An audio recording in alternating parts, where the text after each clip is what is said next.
Welcome to the Honorary Minorities, episode 8, with the podcast with the dumb name and dumber hosts. I'm Zai Wood. I'm Sophie Moyer. And I'm Isaiah Rios. And today we have two very special guests. Welcome back. Good to be back. You two. Yeah, thanks for having us back. Mm-hmm. Go ahead and introduce yourselves just for the time being. I'm Gabriel. I survived the other one that was with me last time. Enough said about that. Yep. Hello there. I'm Kyle. I was here for Star Wars, and that's about it. I'm back for more. All right. All right, so this episode is going to be a special one, given it's our 8th and kind of officially last episode, officially. At least for the semester. Yeah, definitely at least for the semester. We're retiring as legends. So this topic is going to be movies. Now, I asked each of you, including myself, to essentially give 3 movies. One of your favorite movies, a movie you think is underrated, and a movie you think is overrated. So the way we're going to do this, we're going to go around kind of, same thing. We say what our backgrounds with film and movies are.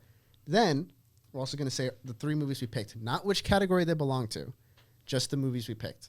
So that way when we get to the rankings, whoever's movies it is, the person's going to introduce it, kind of say which category it goes into, and the argument for why. I think that's basically it. So why don't you start us off, Kyle? All right, let's say I'm a consumer. I'm not like super in depth on movies. I like watching them to enjoy them. So mine are very like surface level. We'll say quote unquote kid friendly for the most part. My 3: Captain America: The Winter Soldier, Cars 2, and Ferris Bueller's Day Off. I will not expound anymore. Gabriel? Just go down the line. Yeah. So my 3 are T2, The Godfather, and The Thing, the original, and an honorary mention of Tron Legacy. Oh, You just wait, Kyle. My 3 movie, or I guess, no, experience first. I'm just about the same. A consumer, and I will know when something doesn't make sense more than half the time, but unless I'm just stupid enough in that moment in which I'm watching it to not catch it, and it is what it is. But I will know when, there will always be one thing that always, like, if it doesn't make sense, it's going to just stick out for the rest of the movie for me to where I just don't enjoy it. Otherwise, Multiverse of Madness, shout out if you want. But my 3 movies that I have are The Iron Claw, Emperor's New Groove, and Elf. Sophie? So I have been watching movies. My first memory of ever watching a show was Dora the Explorer. I was 3 years old. I came down the stairs, and my mother was tying my brother's shoe, and Dora the Explorer was on the TV. Fair enough, I guess. I like watching movies and TV shows. But growing up, my mom didn't really let us watch that much TV and movies. So just recently, kind of more in the past few years, I've gotten more into like watching shows and movies and stuff with like a more critical lens.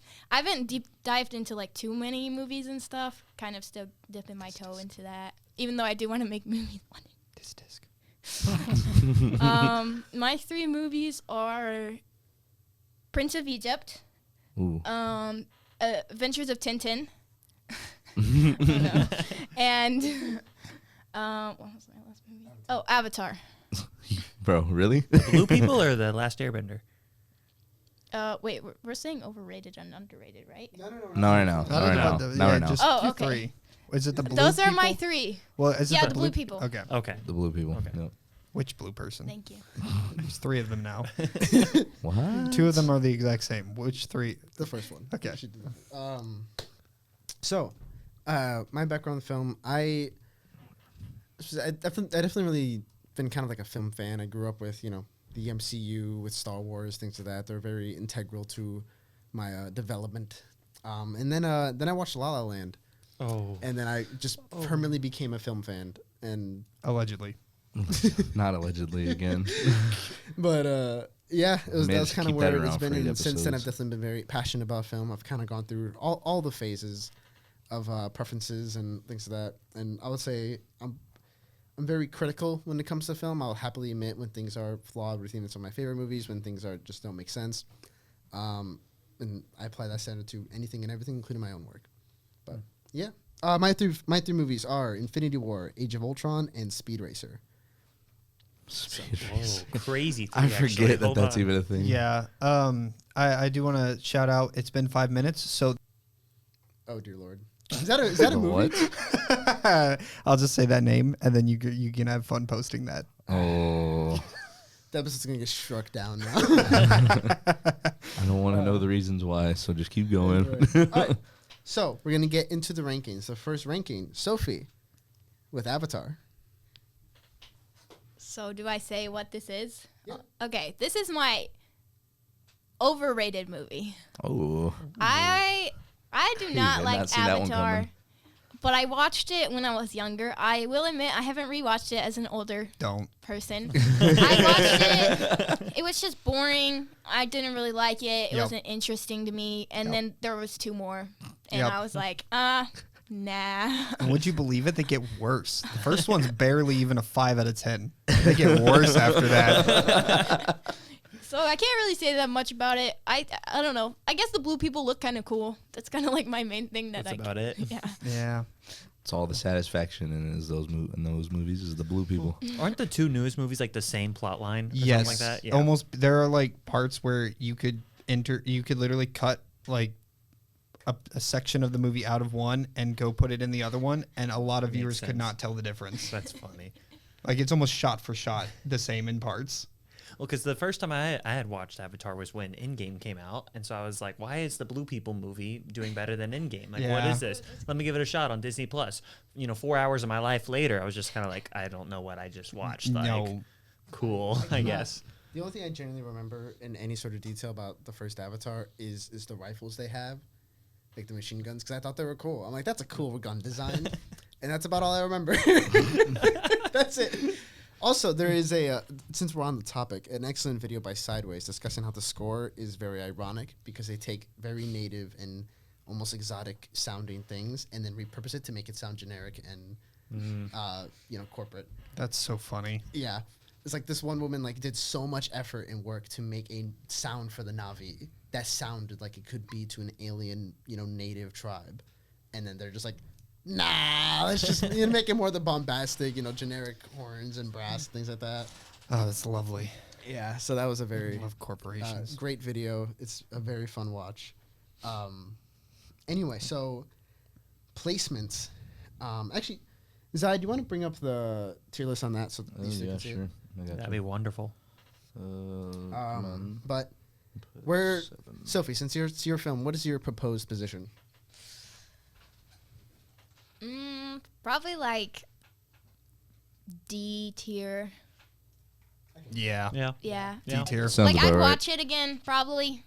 I probably will end up watching it because I haven't watched it since I was little. But Don't. Save yourself the time. yeah, I'd Go probably watch a Well. different one. say D tier. The second one. No, just go watch Elf instead. Just wait, dog. So, all right, putting Avatar in D. And next one is mine, actually. Age of Ultron. So, this is my overrated film. Really? Now, this movie is already not regarded that highly, and I still think that's too much praise. I'm glad I did. I'm glad I didn't pick it because I was thinking the same thing. I was Yeah. like, let's get a little more different. I feel like there's something else out there that really sticks out. It's this one, okay. To give a little context, Ultron is my favorite villain ever. I think him just as a concept and as a character in, the Earth's Mightiest Heroes show and then in the new event, or is it next Avengers. In the next Avengers movie and then in the comics, he stands as a perfect epitome to just the Avengers. He's obviously a reflection of Stark, just as the, evil Iron Man, more or less, of Hank Pym, kind of being a semblance of his pride. He's stronger and more controlled than the Hulk. He's a way better warrior and a better fighter than Thor. He's, he's the perfect version and just everything the Avengers aren't. And it's just so cool. It's such a cool concept. And he's really menacing. He's really cool. And then the movie came out and turned him into a clown. And the more I think about it, the more it makes me mad. It's like there really is just that one scene where he's introduced. That's like, oh, okay, that's kind of cool. We got something going on here. Maybe like a new interpretation where he's specifically against the Avengers compared to humanity. But it's like, no, nah. He's just bad guy of the week. Yes. Yeah. But I think that was just a time where Marvel was still struggling to write their villains. Like, it took them a little bit, and they had to crack a few eggs before they could make the omelet and do really well. Like, Crack the eggs and make the omelet. Yes, What just kind of- just Wow. go with it. I'm tired. It's getting to the old man's bedtime. Just go with white it. pastors kids. Keep No, going. exactly. Oh, You got yeah, I don't know about that because some of the best villains come from that era. Loki. I feel like it comes Oh, after yeah. that. Oh, Loki's in Avengers. Well, Avengers. yes, that's one. But then like that was their one-off, and then they messed up a few more, and then they started doing really, really So I'm well trying to after think. that. After that was Mandarin. That was not very great. Yeah. The Mandarin, the superhero terrorist thing was such a cool idea, but whatever. Anyway, I mean, yeah, you're not wrong because all of the really good ones like Vulture and Thanos and Zemo are post. post Age of Yeah. Ultron. Which I think Age of Ultron set up the MCU of where it needed to be because that's where you started to see the split of the Avengers. Like I feel like It's- when you go back and you watch all the MCU at one, it makes sense where it's at. But then like when the movie came out and just a one-off, we're all like, and this is all right. Like Ultron could have been so much better. He should not have been a one-off villain. No. I agree with that. But the movie's not that bad, especially when you go back and rewatch it now. it's something to where even like Ultron's plan of using Sokovia as a meteor is kind of like, like It's not a great movie. I understand what you're saying, and I do agree that they were just trying to establish so much stuff with that movie to then proceed forward because I think that is the really big turning point for them was that in that phase of, oh, we can make this into a huge franchise. However, I still think there's a way you can set up all those things and still write it well, which is not what the movie does. it's not impossible to write Ultron as a powerful villain, and honestly, he feels like a Thanos level villain. Like if you Yes. do him really, really well, he can be someone that the whole like next arc of the MC. Like I do think they should have chose him compared to Kang. You can bring him back because you have that whole fan theory that started with Homecoming, to where you have the Ultron head that's still red. You can kind of bank on that and be like, "Yep, he's still around, baby," and then bring him back because the Age of Ultron comic is that to where some villains bring in like this weird artifact from space and they bring it back down. And whoopsie daisy, it's Ultron. And when the Avengers find that out and they're like, they break open the thing, Tony Stark's like, okay, so we're dead. And then it cuts, and then it's like 2 years later and they're all dead. It's like, fair enough. like the whole comic kind of revolves. Now, granted, the whole comic kind of gets crazy after that. Because it kind of revolves on like Invisible Woman and Wolverine doing a bunch of time travel shenanigans, and then it gets all messy. Yeah. But it's a whole thing. But you have such a awesome template with Ultron as a villain. And then you kind of just, that wasn't Ultron. And sure, he has some cool quotes, like like the whole like But scream. it was the entire riddled stuff. with one-liners. Yeah, it's like also have like James Spader voice in him, which is like that's a cool casting. Like he does sound cool, but it's just a case of like it does him a disservice. The movie itself it's not that great. It has some cool moments. Don't get me wrong, and yeah, it's like I said, I grew up at the MCU, I grew up with all the fan theories and stuff. That movie was the cornerstone to essentially all the foreshadowing with Yep. Infinity War and Endgame.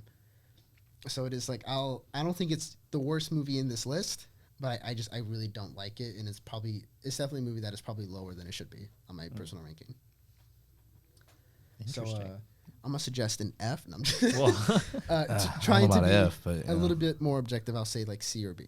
I think C tier. I think it's just below. Like B tier, I'd say is an average movie. I think it's just below an average, personally. Personally, it traumatized me. My first PG-13 movie ever. I was 11 years old. I watched it. I don't think I could ever rewatch it. Just like, I know it's not as scary as I remember it, but like, it was just like the evilest thing I've ever seen. Honestly, like as an 11-year-old, it was like just so scary and like, We are talking about Age of Ultron, right? yeah. yeah. You were sheltered. It was like, Like, I wait a went minute. I went to public school for a semester. I watched people's heads get chopped off in 6th grade. That was just Oh normal. my gosh. Can confirm. yeah. So yeah, it traumatized me. So like F tier, E tier. Oh my gosh. Another thing, real quick, just kind of go back to my Ultron cool villain rant. In the Earth's Mightiest No. in the Earth's Mightiest Hero show, legit, the arc Ultron is introduced. He appears, Thor like goes to fight him, and he just blasts him and just gone, dead. It's just deleted. And like all the other Avengers are like, guys, he just killed Thor. What the frick are we gonna do? It was such a cool and like that's like such a good shocking moment of like, there's no hope. We cannot fight this guy. This guy's just gonna kill us. It's so good. But anyway, yeah, I'm okay with C tier. C tier. C tier. Now I think that's too high, but okay, fine. She's really insistent on it goes lower, man. That's crazy. now the next one is another one of mine, which I guess that means I won't be talking much later. But which is probably the best. But this one's Infinity War. This one is marked for my favorite. Now, Fair enough. in the list of my top 10, it's probably toward the bottom half. However, Infinity War and Endgame, I think, had, like I said, La La Land got me into film. Infinity War and Endgame, I think, had the biggest inspiration on me in terms of my writing. My main story, like the story I'm most passionate about that I'm working on, is directly inspired by Infinity War and Endgame. And of course, out of those two, I think Infinity War is just better. I think Yeah, one of them is Yeah. good. The other one's not. Endgame's a good theatrical on. experience, all right? You know what? That I agree with that. That's very true. I don't talk about theatrical experience. Minecraft.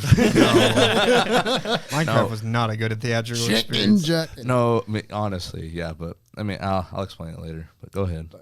Yeah, Infinity War is just overall extremely solid film. Opens up like banger opening scene. He's all like half the Asgardians are dead. Heimdall's on the floor dying. Thor's strapped up. Loki dies. Like Hulk gets beaten to a pulp. It's just it's such a good job at establishing Thanos, and it's kind of technically his first like full appearance because he made appearances before in Avengers and Age of Ultron and Guardians of the Galaxy, to where he has that intimidating presence, but he's like, what is this guy about? First like major action, beats up the Hulk like it's nobody's business. Holy cannoli! What an opening for a villain. Then you have the stuff with Doctor Strange and Tony. Then you have like the stuff with Spider-Man. I still remember the snap being like almost a traumatic moment for like however old I was, me. Because like I said, I grew up with like these people I grew up with, and then just the music, it was so chill. Just such a cool film, and I am happy that it still kind of like holds up as probably one of the best Marvel films. Yep. The problems with Infinity War are few and far between, and I think the strengths of it far outweigh the downsides of it. It is like almost a masterclass of how you can do character with so many different characters, giving them each a piece of the action that makes it meaningful to them, but not so much so that it's just two or three get the attention and nobody else does.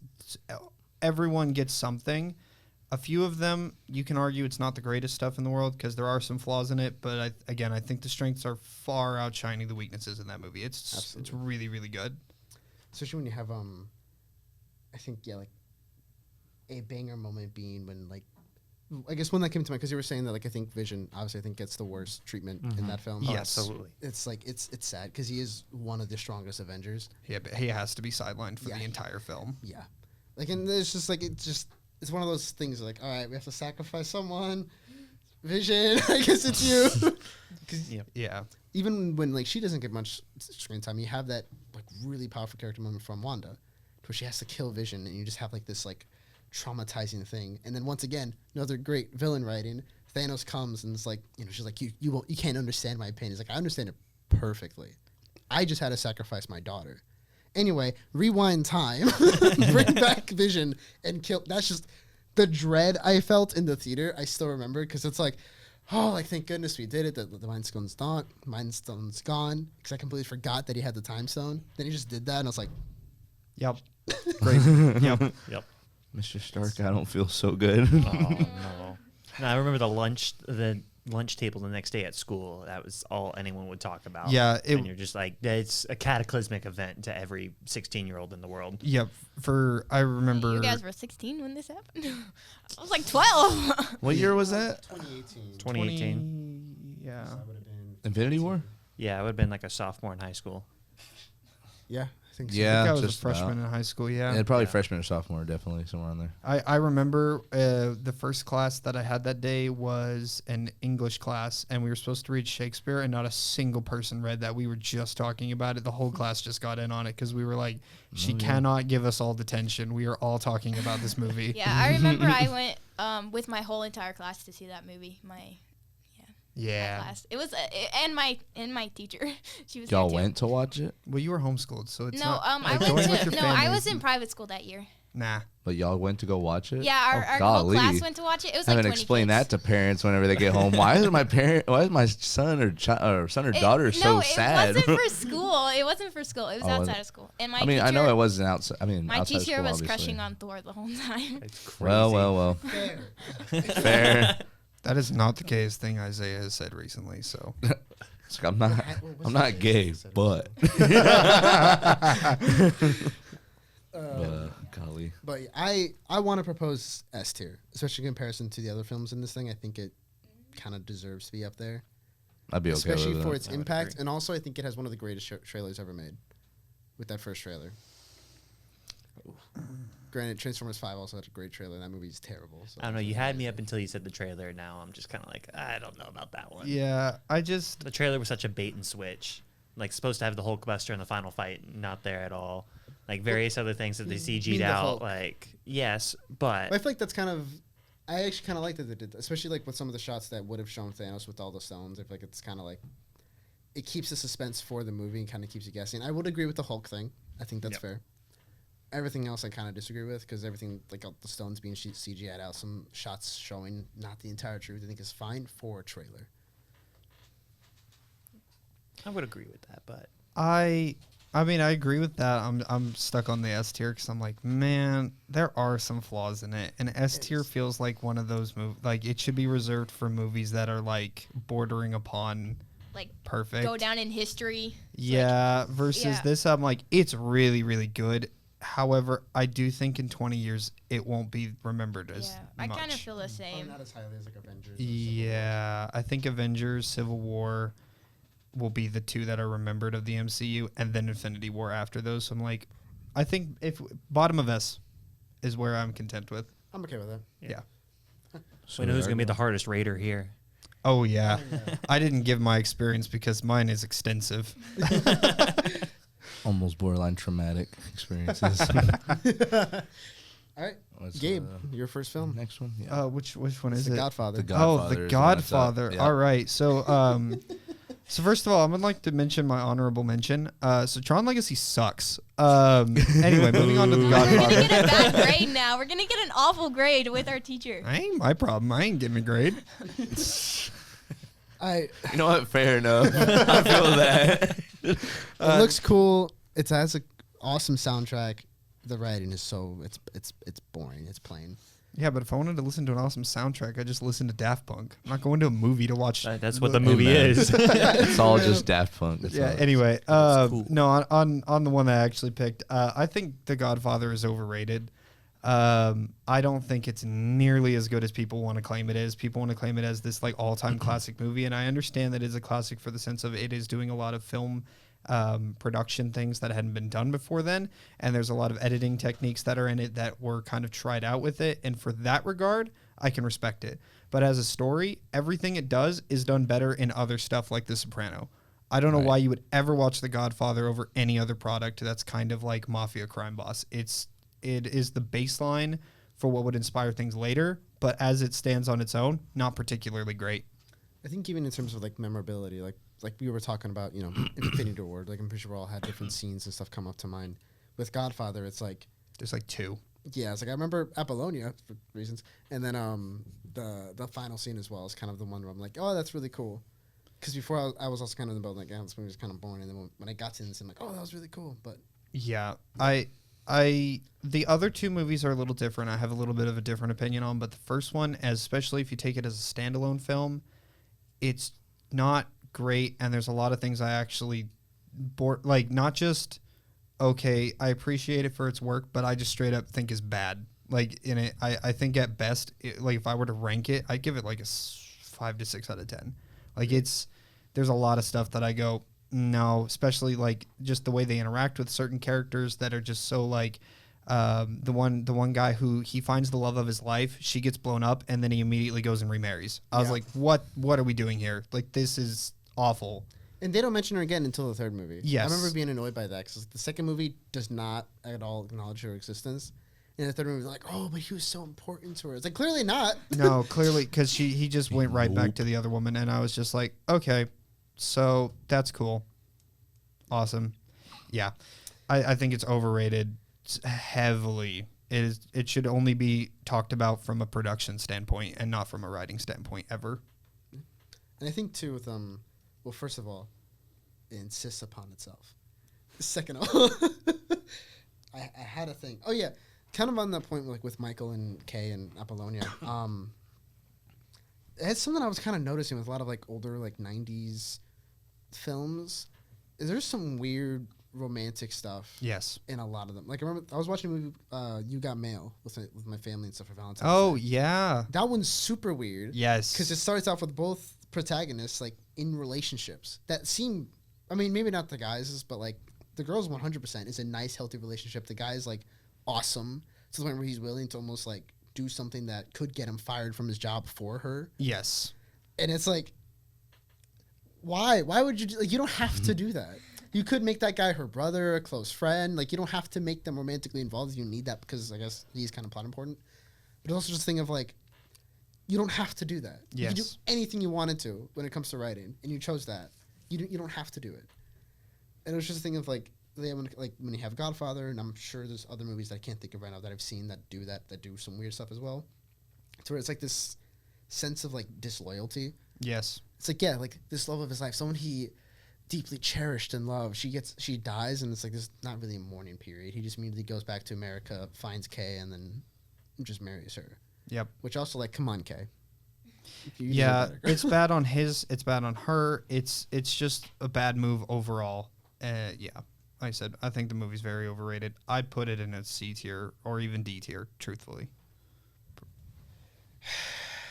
Does anyone oppose? I kind of agree. I've never seen it, so I'm Yeah. trusting y'all's gut on this one. I've never seen it either. Okay.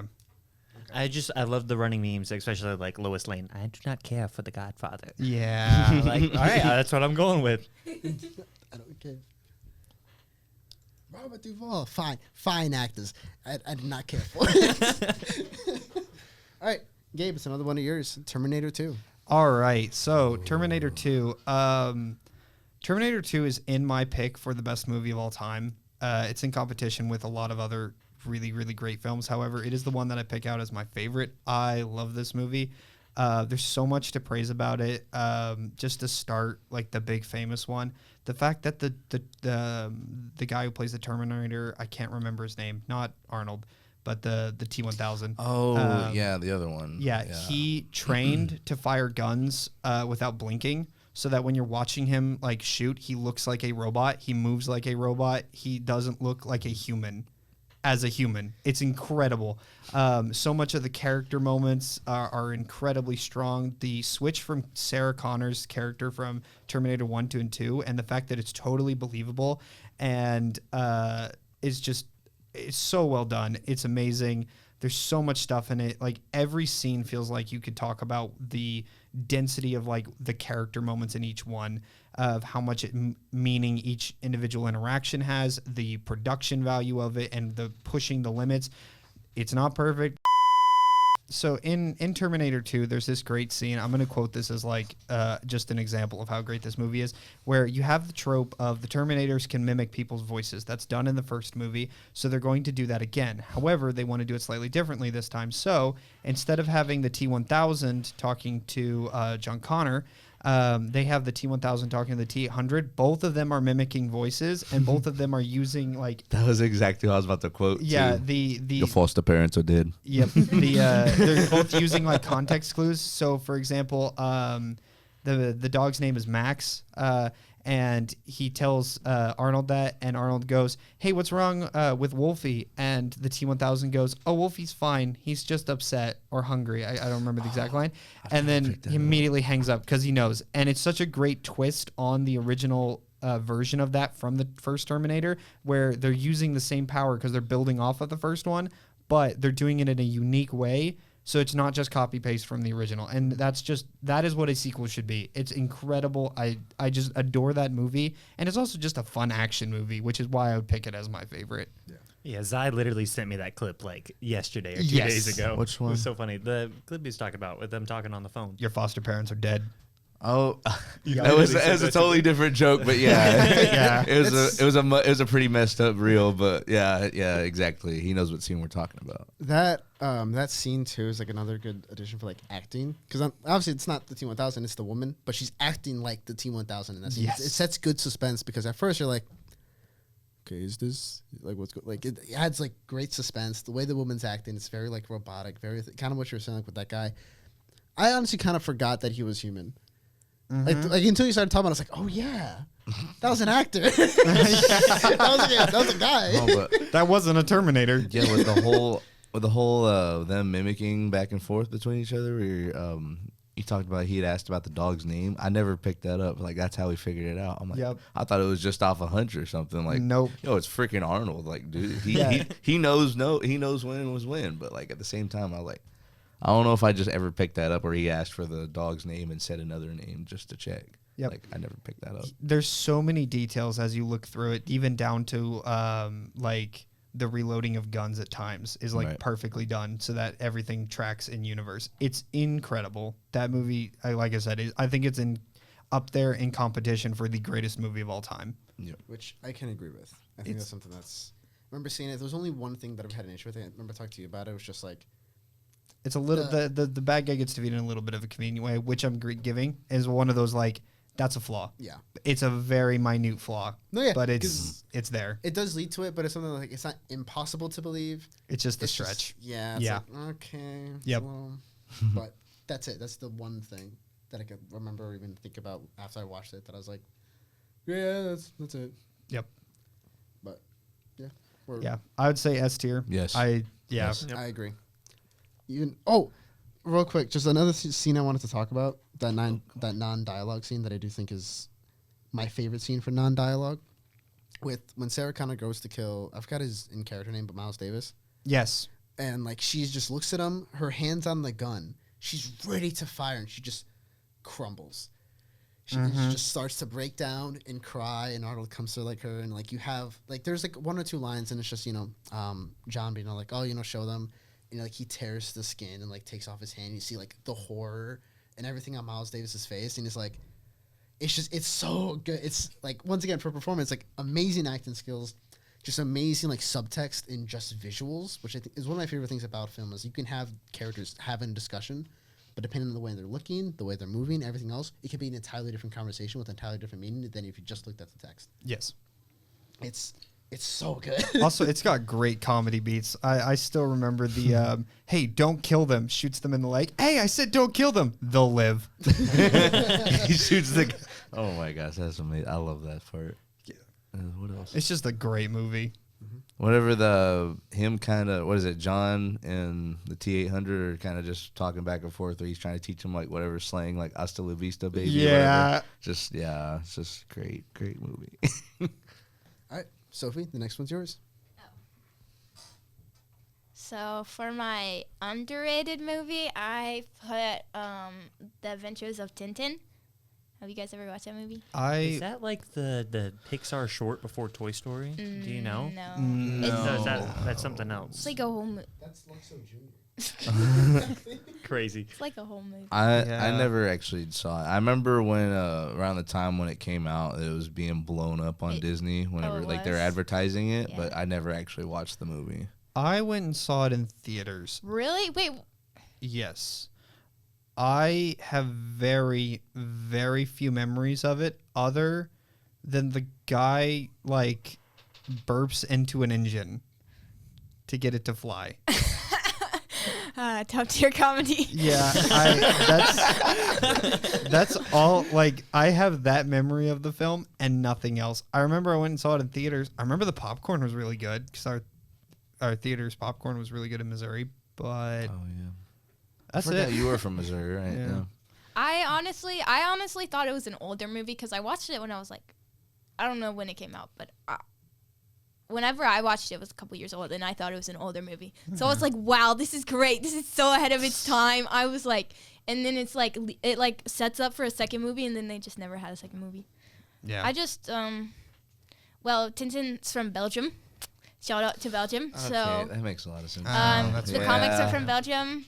And well, I grew up kind of reading some of the Tintin comics and stuff, but I just really She loved the said what? movie as a kid. It was just like, it was a great adventure story. I just like was blown away by like how interesting it was. No, I have not rewatched this until I was like, so, but I was like, I was surprised. I didn't even know it was that popular, honestly. I never heard about it. I was the only one who I ever heard about it until like the other day when Noel was like, Adventures of Tintin. I was like, I totally forgot about that movie. The movie was so great. Yeah. And I thought it had some pretty unique transitions. Like, they go from, like, inside a bottle to, like, into a whole desert and stuff. And I just thought, like, that was cool. And, like, the CGI, I just was, like, I never seen anything like that besides in video games. So I was like, wow, this is so cool. This is so unique. That's my memories from it. Fair enough. Gosh, fair enough, yeah. Yeah, so. I honestly don't have a lot of takes on it because I don't remember it. Yeah. I can't speak that much to the story because I don't remember the story. Except that it was good. All right. Something I will say, I have seen clips of like its animation, like some of like the transitions and editing stuff in it, which I do like, especially when you have animation as your medium. Taking advantage of being able to do anything you want, I think that movie does do pretty well. Because it is something that I don't think, especially in kind of more modern stuff. Well, I'd say Western. Anything that's Western does not really take advantage of animation as a medium. Obviously, excluding Golden Age Pixar and Disney. That's the obviously exception. Because, I mean, we were kind of talking about the Invincible and Jujutsu Kaisen comparisons. Don't get me started on that. How you just have, like, it's night and day. Some of the best animation I've ever seen with Jujutsu Kaisen, especially in an action context, especially with the Yuta fight, and then Invincible. I'm not to the Yuta fight yet. No spoilers, I'm please. not gonna say anything. It's gorgeous. It's so cool. I'm a Yuta hater, and I was like, dang, that was beautiful. I'm a Yuta lover, and I was like, dang, that was beautiful. Yeah, he likes pedophiles.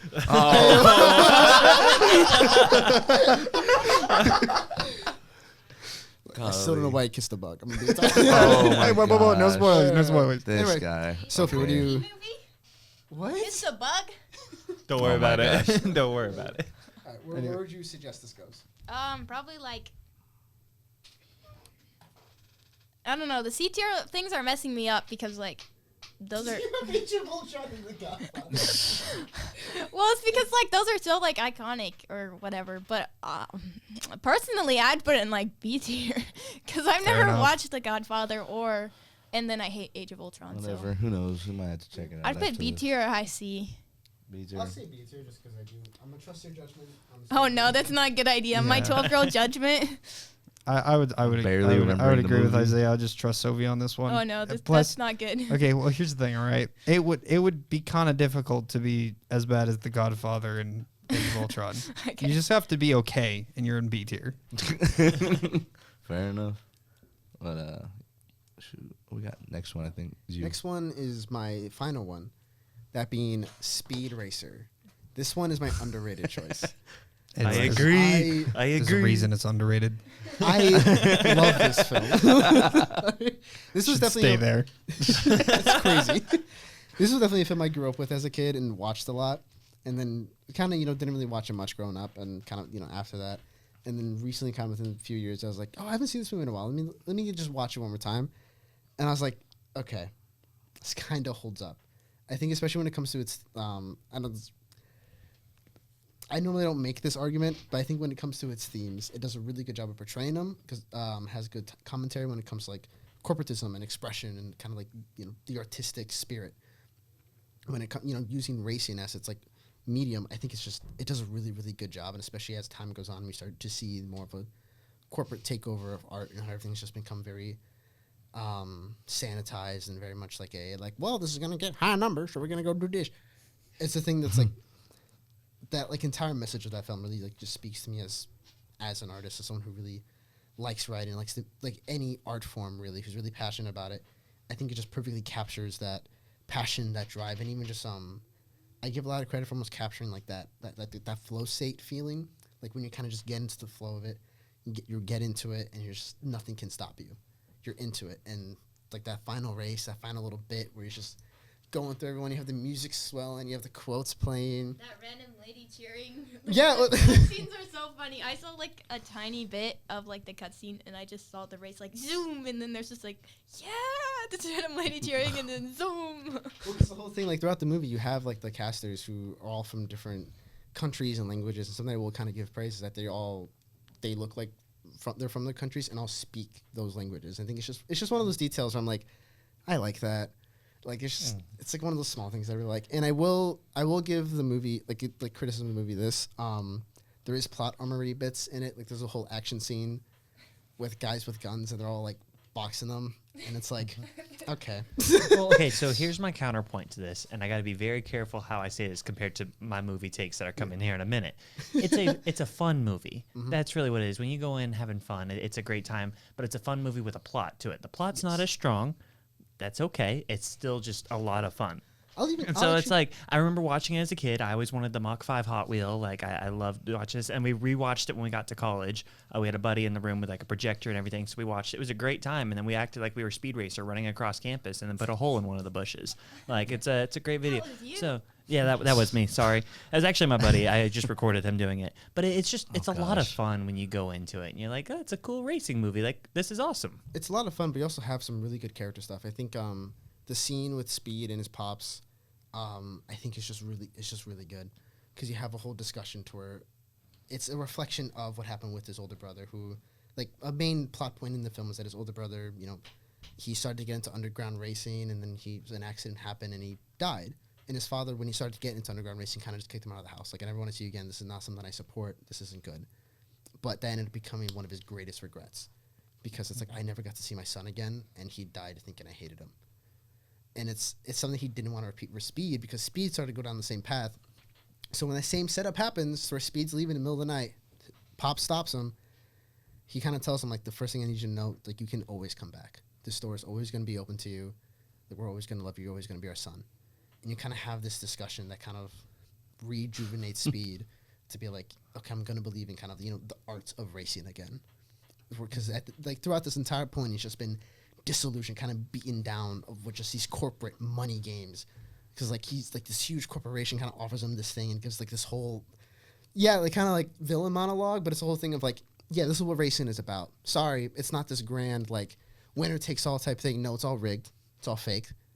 Money's kind of the main driving point. And then when he kind of gets an opportunity to fight against that, the person who's supposed to help him backstabs him, and he's like, no, I'm doing this for my own monetary gain as well. Our stocks go up, awesome. Now we can sell and make $1 bajillion. I think the plot is, probably not the most important thing. I think the character is really strong when it comes with Speed, when it comes with his relationship with Rex and Racer X, when it comes with Pops. Like, everything I think is just, it's a solid movie that I think, maybe kind of looks kind of weird, but I do think that's a little bit of a charm because I do like a lot of the more creative editing that it takes for being a live-action film. Oh, yeah, the montages, for sure. I was about to tee him up for that. I was like, no one else had done that. I'd never seen anything else except Speed Racer with this like big mega montage with everything. I'm just kind of like, okay, it's a thing. It's cool. I like it. I think it's a very fun way to do it. But have you considered it's bad? Yeah, you say all that about a fun movie, and then you end up with a movie like the live action Dragon Ball. All right. Well, calm down. That's barely a movie. I know, it's so bad. I never want to call something not art. But no, really, yeah. I believe you. It looked bad. Or whenever we were going through Amazon on your TV, that's when we came across it and we found out that's an actual movie. Yeah. It looked horrible just from the little bit that we watched. Oh, golly. Yeah, I definitely watched YouTube videos on it, and I was like, yeah, this is a thing. But and in exchange, we got Dragon Ball Super, which is equally bad. Dragon Ball Super Broly is probably the best Dragon Ball. Okay, but we had to wait 4 years to get that. Okay, yeah. But anyway, for Speed Racer, I want to propose A tier. but I'm willing to hear arguments against it. I've seen it once. I thought it was a fun movie that I never wanted to revisit because I didn't really care for anything in it, but not because I hated it, just because I was like, it's a popcorn flick. So I'm okay with A. Okay. I've never watched it. Not gonna fight you on You it. need to go watch it. Have you you watched I it? don't. Yeah, I never watched. It's one of those like I knew it existed. I never watched it though. Zai, I'll sit you down with Matt and we'll watch Speed Racer together. If you can get him out here, golly, homie's not finna drive out here 3 hours just to watch Speed Racer. He would. You kidding me? He Okay, would. my bad. I'll shut up now. All right. Gabe, The Thing. Okay, so this one's my underrated, but more specifically, it's not underrated but underviewed. So I'm gonna actually do a poll real quick. How many in this room have seen The Thing? Exactly. There you go. So The Thing is like everyone who watches it walks away with the opinion that it's incredible, except for the people who originally watched it, which is why I failed at the box office. But we don't talk about them; they're all dead. God. That's an old movie, so all those people are either dead or in the hospital where they belong after not getting that movie more money. The obviously jokes. The movie is fantastic. The atmosphere of it, the setup of like they deliberately have everyone wearing super baggy clothing with goggles on, so that way you can't really tell who's who because you know one of them's infected, but you can't even tell who's who. And now you like, how are you supposed to tell who's infected? They have all these setups and all of these various things going on. It's just overall, it's got a really strong atmosphere, really strong writing. There's a lot of great character moments. There's a lot of just really fun things. There's even this part where it's so interesting because of how deliberate everything is done in the movie to build an atmosphere that there's this moment where the main character is playing a chess game against a robot, and then the chessboard changes, and it's not really clear if that's an editing mistake or if that's a deliberate foreshadowing of how the thing is going to function against the main character, how he just kind of changes the game. And in response to that, the main character against the chess computer pours his alcohol onto the computer and destroys it. In a very similar way at the end of the movie, he does something very similar where the thing kind of changes the rules of the game and he just destroys everything and to beat it. Great bit of foreshadowing.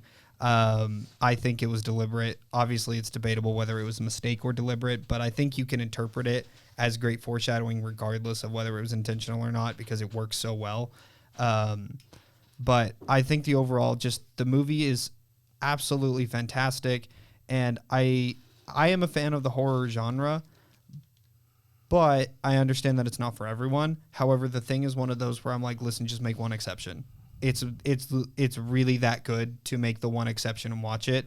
I guarantee, like everyone else who watches it, you will come away with this movie was absolutely fantastic. It's just more people need to watch it and understand like everything about it is so well done. It's so well, like, it's amazing. I mean, everything I've heard about it from a podcast that you and I listened to, Yes. has definitely been of high praise. And I think everything that, like I said, I trust their opinion, trust your opinion. Obviously, I feel like I was really say anything because we haven't watched it, but Yeah. well, Well, and that's why I picked it for my underrated. It's just nobody like the vast majority of movie watchers don't watch it because it's horror, and especially it's old like 80s horror. But I'm like, listen, just make one exception. It's worth it. I guarantee you will walk out at that experience going, that was incredible. It's yeah. I'll go y'all's word on that. I think it's an S tier movie. It's not the greatest movie of all time, but it's definitely like I said, it is an incredible film. Above or below Infinity War? I'd say above. I think above as well, just because it definitely feels like a cornerstone of the genre, just from everything that I have seen. Yes. It feels like a very important film while also being just a good film. Like I said, from everything I hear from Anything that has anything to do with body horror is related, like described as The Thing movie. Yeah, like that's how influential it is. Bro, just flipped me off. Bro, what? I scratched my eye. There's something in my eye. Scratch his eye with his middle finger. Anyway. All right, Sophie. Had to do a replay on it. One of my favorite movies of all time is The Prince of Egypt. Real. I don't blame you. It's hard to argue that. Oh, Yeah. really? Okay. What are you gonna do? Argue it and go to hell? Or are you gonna So God's Not Dead sucks. That's just real. That That is yeah. a bad Bolts movie. of lightning Yeah. out of the sky. The newsboys were Okay, that's Oh, fine. whoa. No, I know. There's a lot of bad there. Don't worry That about was it. a joke. That was a joke. I just remember watching Prince of Egypt. Like, some of those scenes are just so impactful. Like, the burning bush. Like, the songs. Like, Oh my gosh. That those takes me back to songs intro. are, like, so... Oh, deliver That us. makes me back to intro. Yeah. I don't know, just everything... And obviously, it's a Bible story, so, you know. We can be as Definitely, like, biased as we the want. It's best fine, Bible dude. movie ever made. Even though it's not completely accurate, but... Well, wasn't it a DreamWorks movie? Yes. Yeah. Yes, it was DreamWorks. It was one of those DreamWorks was trying to compete in the animation studio, and they did an incredible job. Everything about it, I think, is like praiseworthy. It's the music, the acting, the characters. It's all fantastic. They take some liberties, obviously, from the original Bible passage, but I think that those liberties are. I approve. Yeah, Yeah, then you right. just started... One of the liberty that I noticed is the removal of Aaron more or less kind of as Moses' speaker, but I feel like that does kind of it definitely lends to the strength of the film and the thing is trying to convey. Yes. It is only like an hour and a half. So like the story of Moses and even just of the 10 plagues is long. So you do kind of have to expedite some things. So like removing Aaron, kind of like you were saying, like I think that is just a wise choice because you get to spend more time with Moses, with Ramses, and kind of their dichotomy. That gets removed if you include almost a mediator between the two. Because it's just like, yeah, I think the movie is really, really good. I remember I watched it for the first time, or at least the first time since I gained consciousness. Homie was aware of his surroundings. To where I was, what? 18. It still hasn't happened. But yeah, I just remember thinking like it was almost breathtaking, especially like you were saying, like the scene with the burning bush. Oh my gosh. The way they interpreted God and the way they portrayed God, I was like, that's Yeah, the only nugget I'll throw in here is it still has better animation than Invincible, so it's a win in my book.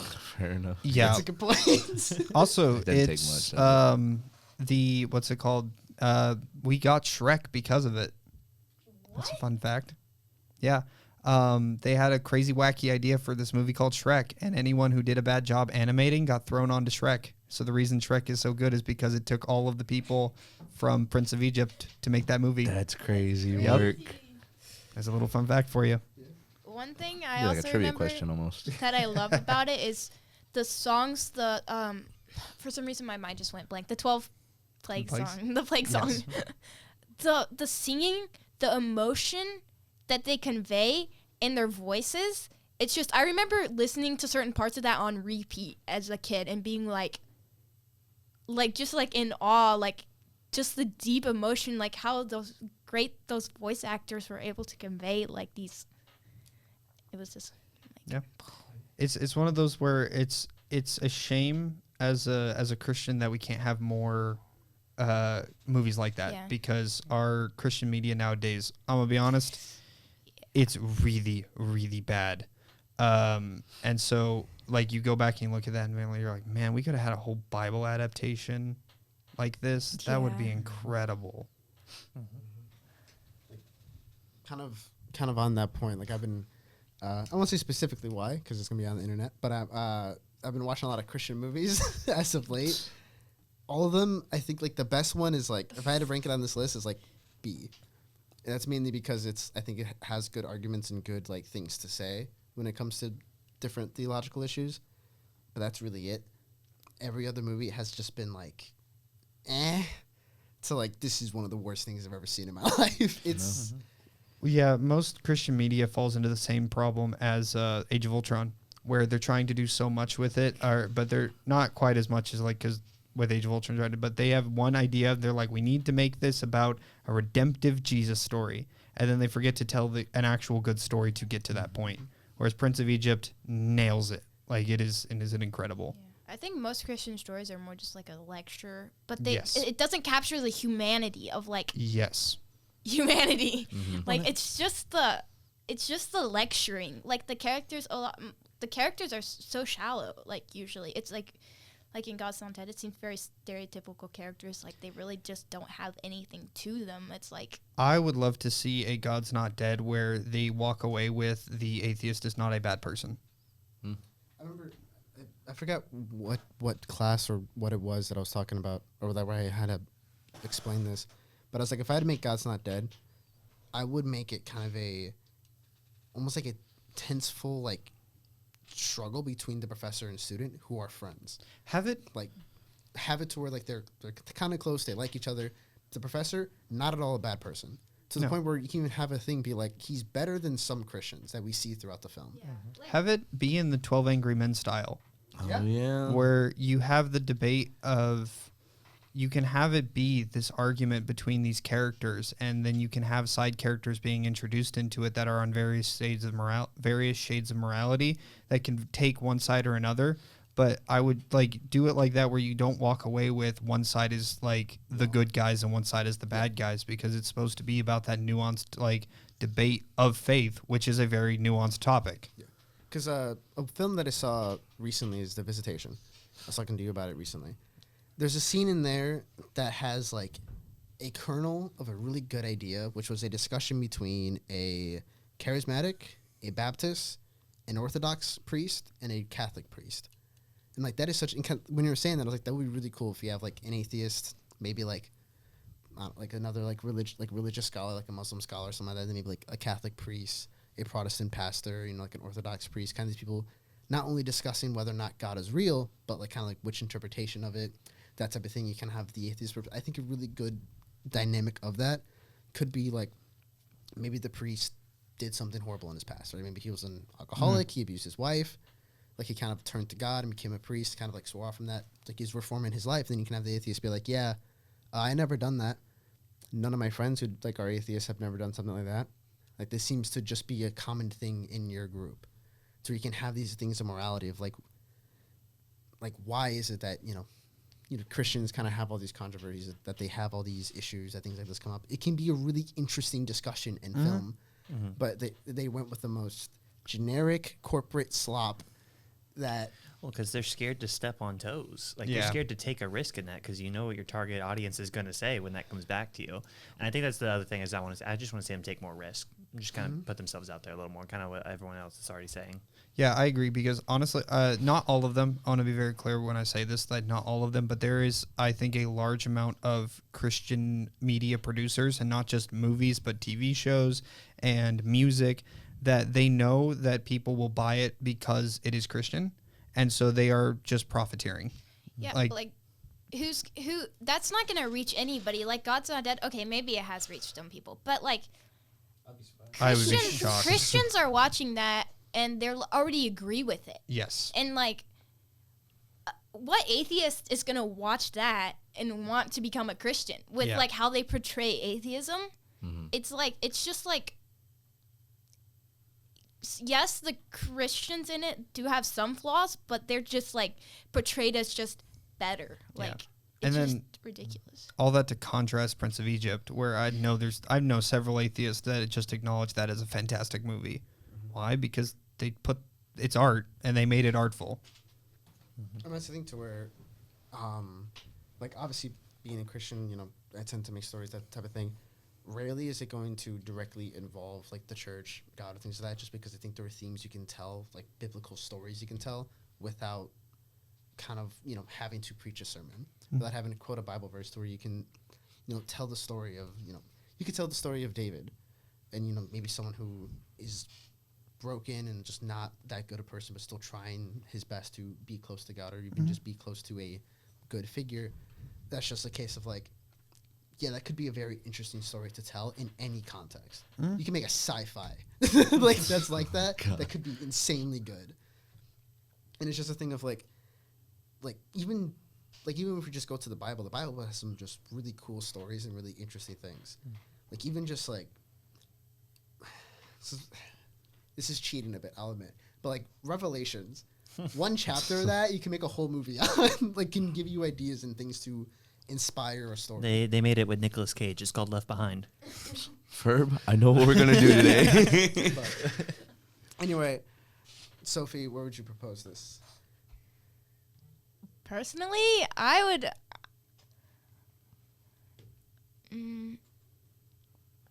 What do we do here, boys? I can't see the list. You're in the way. Oh, my bad. Oh, thanks. Wow. Honestly, I have a thing for animation, so I would put it in Yeah, S that's why I'm tier. like, what do we do? Do we, I would agree. Yeah. I think it's one of the best animated things made, East or West. It's where I struggle to think of something that can compare to it with exceptions like, Wall-E. Wall-E. That's a crazy. Good old Wall-E. That's a not crazy fair to Prince of comparison. Egypt. Well, that's the thing, to where, like, if I can only think of one other thing that can stand up to it in terms of, like, Yeah, it's really solid. quality, Yeah. I agree. S tier. S tier. I would honestly put it above the Thing, like Really? right behind T2. Yeah. Because like you Fair said, enough. Yeah. Wall-E is competing with T2 for like one of the greatest movies of all time. So like Prince of Egypt just losing to it, I need to rewatch Wall-E. it's incredible. Oh, it's a great movie. All right, Zai. I think this is the first time you have one. Yeah. Yep. This So is- literally all that's left is me and These Zai. last 6 Yeah. are just me and Kyle Yeah. gonna go back and forth. Everybody buckle up. It's going to be some wild takes here. All right. Zai. Elf. Yeah. Golly. All right. Elf, I have is my overrated movie. Wrong. Yes. No. Yes. He's correct. No. He's it is correct. stupid overrated. Because honestly, at this point, the way that I looked at it today, it was almost like they were making Will Ferrell play a mentally challenged, like 35-year-old man or something like Well, that. that's all of his roles. That's all of it, That's bro. why I hate Will Ferrell. Hey, at least Step Brothers, he was at least there. Kinda, not really, but I don't know. I feel like most of it just becomes is because like I feel like there are better Christmas movies that you could just play Yes. year round. Like, dude, I could watch Grinch in July and I'd be okay with it. Like, I'd rather watch this. it's one of those that I feel like it was just played so much and quoted so many times over the last however many years it's been out now, like almost 25 years That's now. my bad then, because like that is my No, it's not family's- just you. That's I'm my not saying- family's Yeah. go-to movie. Yeah. It's not just ours you, too, but ours then too. again, even on the plot, it's just like it's all right. I'm very thankful that I grew up with a Polar Express and Polar Express, yes. that would honestly a Grinch yeah. family, not a Elf family. Because I watched it once. I think I smiled at the Dorf joke one time. How old were you when you first watched it? I think I was like 12 or 13, and I think I smiled one time Old. at the Dorf joke, and after that I went, I'm never watching that film again. And I unfortunately broke that promise, and I watched it again to make sure I hated it, and I was correct, and never have watched it since. It was like my introduction to humor. That's probably like the first funny movie I ever watched, honestly. That explains a lot. I mean, there's like a few things that I'll probably quote The from the movie raccoon, now, the and it'll be raccoon okay. one, But the like, escalator I'm scene. baffled because like Polar Express and Elf are like my two most quotable movies of all Yeah, time. yeah. I will Polar quote Express that is year okay. round. I I'm not literally hating on quote Polar it when I Express. leave my friends. I'm like, "Bye, buddy. Hope you find your dad." And they're like, "What?" Bye, Mr. Narwhal. we say that to our Mr. Winchester, which we'll get into that another time. That's crazy. No, but Elf, If y'all like know, his we dad's will dead, watch but- that at least once a year. If we miss it, then like something's wrong. Like I will, Yeah. I've watched that movie year round. I will watch Elf all the time. I love it. I It's will never- hilarious. I The jokes don't- make me laugh every I will single time. never like voluntarily watch it. I ever. Except cannot. that I'm, weird shower like, scene. mind That blown. makes me always like. That segues me into my Elf rant. 'Cause I am I have- shocked. My family has to get subjected to this rant every Christmas because my mom likes it. So it's a case of like we watch it and then I'm like, I hate this movie. But anyway, it does not make any sense. Cause think about it, right? He grows up with elves, right? Mm-hmm. What? What did I do? What? Nothing. Not legitimately nothing. I don't know what he's saying. Okay. I was telling him to mute you. I was trying to That's like. what he's saying. I was like what? I But, thought like, my think hand about it, was right? doing something. Like, what did I do? He's what, like late 20s, early 30s? 30s. He grew up around elves, but the elf culture that we see at the beginning of the film is not too different from human culture. They're all, mature. They kind of all treat mature. So why does he act like a child? Not really, We yeah. don't see them act like children or act as like overly happy, overly energetic people. They act kind of normal. He's the Elf only. wasn't meant to be analyzed like this, guys. It wasn't meant for this. Okay. It That is. shows its flaws.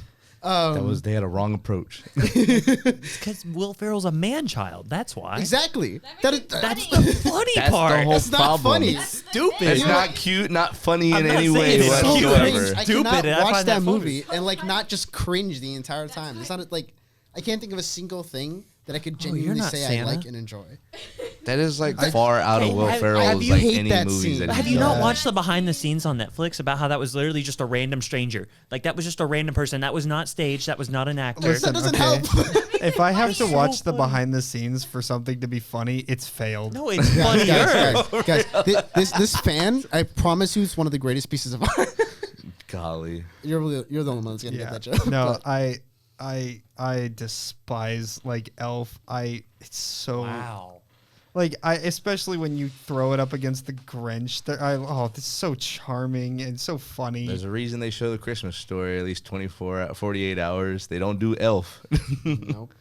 Oh, you know what? Elf is I'm mind blown today. Elf I is the love that pinnacle of movie. millennial humor. Say it again. I'm sorry. What? It's the pinnacle of millennial humor. No, I think you're right on At that. 23, I guess I'm a millennial. millennial humor, I think. Then. Because it is just like You need to fix random, that. like it's so random, so it's funny. Yeah. It's like that's Isn't that that's not- Gen Z humor? Well, okay, hang It's on, like hang on, that hang on. Napoleon Dynamite, but I feel like Napoleon Dynamite could be good. Okay, we're getting there. No, Napoleon just Dynamite give is me a second. hilarious. I have a Yeah. lot of takes on that here in a second. Yeah, hang on. All right. I want to be very clear. Random humor is funny. There's a lot of random humor movies that are absolutely hilarious. Right. But it's not random humor. It's really dumb, bad humor that's trying to play off that it's random humor. But it's not random. It's very deliberate humor, but it doesn't hit randomness or actual intelligent humor. It fails Not at really. both. It's terrible. Yeah. Kyle. I love Elf. My closing He statement. stands by I this have to statement. agree. I literally have my son of a nutcracker, what's it called? Pajama pants. Oh, at I home. remember Oh my saying that gosh. and Oh, I got yeah, I in forgot trouble about with my those. mom. She's Yeah. like, don't say that. That's a euphemism. Blasphemy. I'm like, I didn't know. And I cried. God smite you down. I just every time I think of all of the jokes in Elf, I just go, man, I wish I was watching Hot Fuzz or Naked Gun or Wait, what? my God. Darkness. Makes me so sad. or- Naked Napoleon Gun, Dynamite Alright. or Pete, Hot Rod like, or random Nacho people. Yeah. Golly. Well, I will still stand by Elf, but for a rating scale, can we put it in E just for the bit? E for Elf. I was probably like D Fine. and under, honestly. What? That's fine. offensive. D was That's probably the offensive highest. It's a to great the movie, Elf. but I want it in its own category. E for Elf. E for Elf. for Okay, Elf. I see. I see. where Okay, you're yeah, going it's here. so bad it's good. No. It's so bad. No. No. Oh, you know what I just thought of? That would have been a great movie to put my favorite movie. Little Drummer Boy. That is one of my favorite movies of all time. Isn't make that a the movie out of that? claymation one? Yeah. Yeah. That That's cute. literally Maybe. inspired me. Watch it. Like, that was my favorite movie as a kid. And that's still my favorite Christmas song. Okay. Sorry, Well, I just had to throw it in. I love Little Drummer Boy. I I think want the to next watch Army of one. Darkness now. I think the next one's That movie's Kyle's. so- Me? Oh Which my one? gosh. Zai, I can't say it. Which one is it? Is it Cap? Captain Winter Soldier. America? Yeah. Oh, Winter Soldier. All right. Praise the Lord. This is my favorite movie. I am biased to this. Any sick day, I'm watching Winter Soldier. Any rainy day, I'm watching Winter Soldier. Like, just any day, I'll watch Winter Soldier. I did not want to put an MCU movie on this list, but I was like, this is my comfort movie. I enjoy it. I love Bucky. I love Steve. I love their characters and their dynamic throughout the whole movie. I love the plot. I love the story. I love everything about this movie. I could watch it on repeat. Open to the floor. There was a point in time when I hated Winter Soldier, and then Phase 4 of Marvel happened, and I've reconsidered my opinion on Winter Soldier to where I'm like, it's definitely not my favorite. It has its issues. I'm a little surprised it's your favorite. Like, that's a surprising take, but not one that I'm going, wow, that's terrible. That's awful. I'm like, it's got strengths. It's got good stuff. I hated it back when we were comparing it to stuff like Civil War, which I think is substantially better than it. But now that I've seen how low Marvel can go, I'm like, it's not that bad. Not that bad. No, It's really. not that bad. It's got some good stuff in there, like a lot of good stuff. I think for me, I'm kind of in the same boat of him, where I'm just like, there is obviously a lot of cool action. It has some like cool sequences. I think Yes. the elevator scene is just Elevator scenes. super sick. Like him even kind of like picking out the small Real, details, like the guy's yeah. sweat, the guy like holding the gun. It's like, hey, are you guys gonna kill me?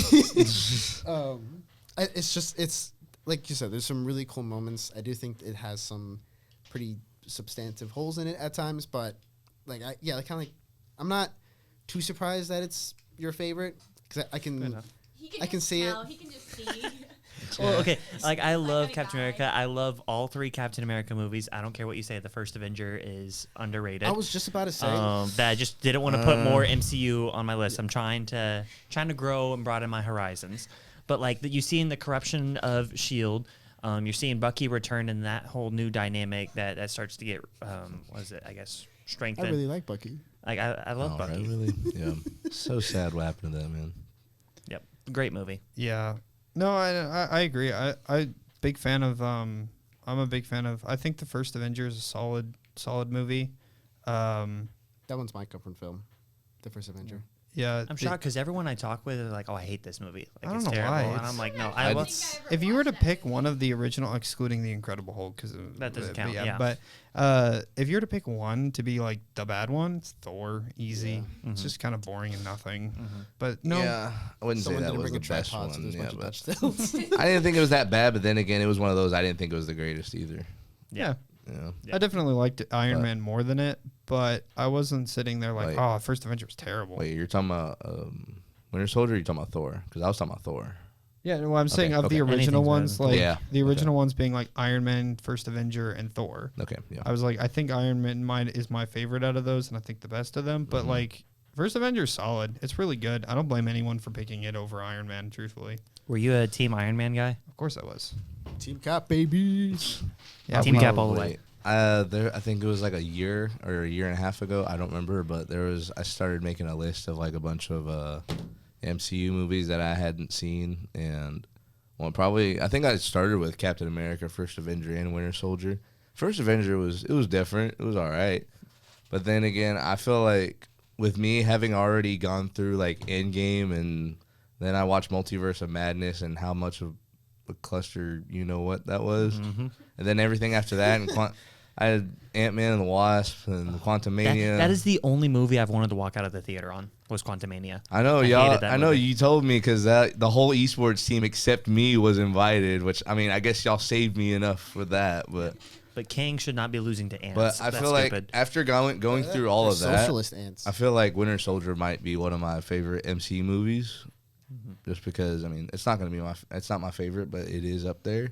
Yeah. Just because I really loved and how everything was done dynamically and character wise and everything. Just Bucky's soundtrack is so menacing.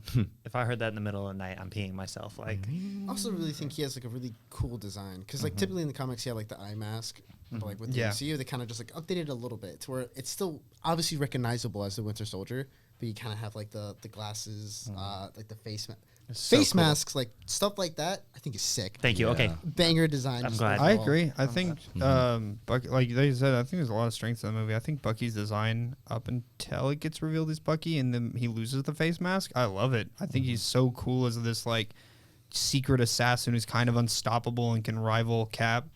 I just wish they kept the face mask for even after he was revealed. Like, Because that could be like a powerful moment of him like having the face mask covering up the drop face to it. kind of be symbolic of him being the Winter Soldier, kind of Yeah. no longer being Yeah. Bucky.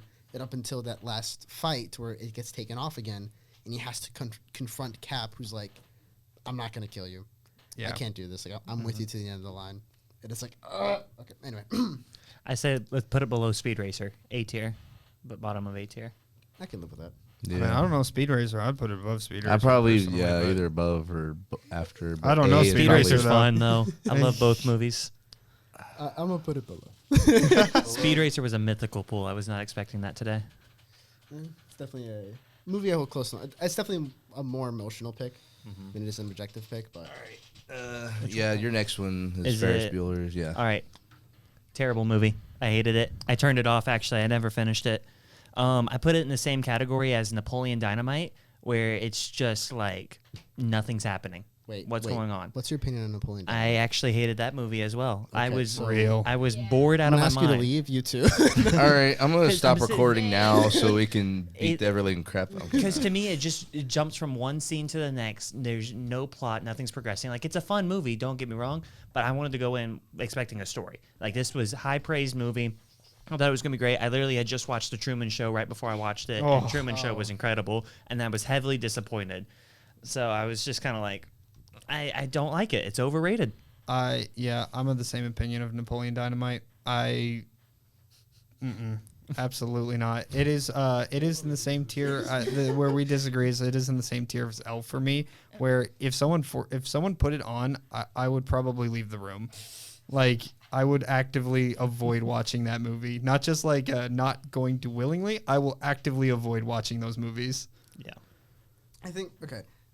We'll go back to Ferris Bueller in a second, but like for Napoleon Dynamite, for me, I will give it this. It is the worst out of the three that I kind of classify as like a kind of the similar comedy trilogy, that being Napoleon Dynamite, Hot Rod, and Nacho Libre. I love Nacho Libre. I thought about putting Nacho Libre in here as an underrated one. I do but think Nacho's the I don't know. best. I out feel of like it kind of blew up. Hot Rod has some really funny, like I think it's Will Arnett. So like his girlfriend leaves him.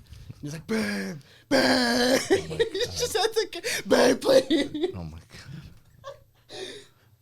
I don't know why I find that so funny, but I will give it the like out of those three, Napoleon Dynamite is probably the one I find least entertaining. But the vote Pedro, no, you're well, there's three. Vote for Pedro is just, I don't know. There's just certain aspects of that movie I feel like are just iconic, even if you haven't seen I the movie. watched it and wanted to gouge my eyes out the entire time. I was watching it with my family. I was like, this movie's terrible. Yeah. Like, y'all hyped this up to me for years now, and now we're watching it, and I hate this. It's I don't same- know. I guess it's just generational humor.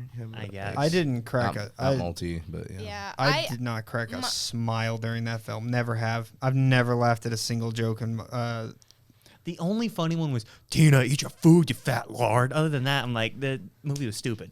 I didn't. Wait, are we still talking about Napoleon Dynamite, right? Yeah. So I Unfortunately. sat down because my dad wanted me to watch it. So I sat down and watched it with my dad, and then Ken was like this the whole time. Yeah. It's like when somebody looks at you to like, because it's like their favorite movie, childhood movie, or favorite like funny video or something, and they're like the whole time, and I'm just like, I'm waiting for the good stuff to happen, and then it just never happened. I was like, Yeah. Yep. No, it will. Like you said, it feels like awkward humor, but because it's a movie producer, I'm sitting there like you're trying to be awkward, which makes it even more awkward in like a non-funny way. I'm just in pain. Okay, I Let me do go. think some of the awkwardness is funny. That's where I disagree. Maybe it's my Elf, whatever I like about Elf coming in, but I do think some of the awkwardness is a little funny. It's just the story that I wasn't interested in because there's like. As for the actual movie that sparked this whole thing about Napoleon Go back to the Dynamite, topic. I've never seen it, but I've heard it's pretty. Everyone has described it as the Napoleon Dynamite, so that's why I've never seen it. Because Yeah. I was like, I hate Napoleon Dynamite. I ain't watching this.